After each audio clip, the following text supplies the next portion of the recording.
Физкульт, привет, ребятушки. Заскрипела у меня педаль одна.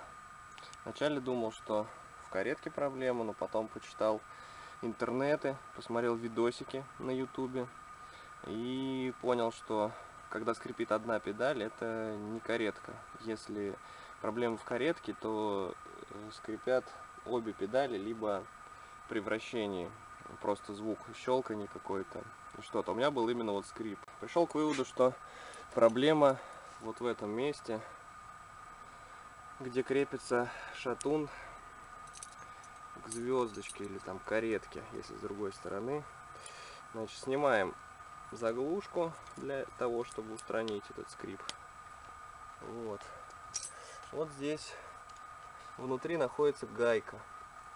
Гайка, ее можно снять либо съемником специализированным, который стоит 500 рублей в магазине, 400, либо можно снять торцевым ключом на 14.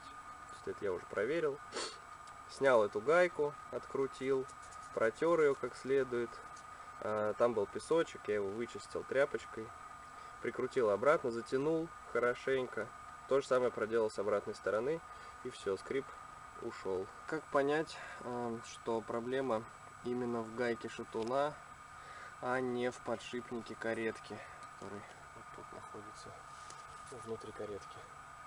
Ну, как это было у меня? Во-первых, первый момент, это то, что скрип слышен только в вращении одной педали. Именно когда вы с усилием вращаете одну педаль, у вас слышен скрип откуда-то вот отсюда. Ну, то есть, если у вас, конечно, сама педаль скрипит, ну, вы это сразу поймете, если так вот ее повращаете, это все понятно. То есть, первый момент — это скрип только при кручении одной педали. То есть, если бы у вас была проблема в подшипнике каретки, то без разницы, потому что подшипник крутится постоянно, и скрип у вас будет, или там какой-то хруст. Даже если вы будете крутить велосипед только за другую педаль, это не важно. То есть это первый момент.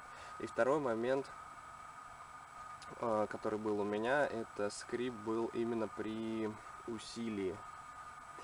То есть если я вкладываю достаточное усилие в кручение педали, то я слышал скрип.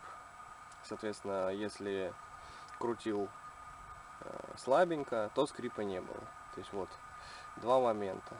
Первый — это скрип одной педали, второй — это скрип при усилии на педаль. То есть если проблема, опять же, повторюсь, в подшипниках, то такого быть не могло, потому что подшипнику все равно, он крутится постоянно. Кому-то, может быть, будет полезно. Спасибо за внимание.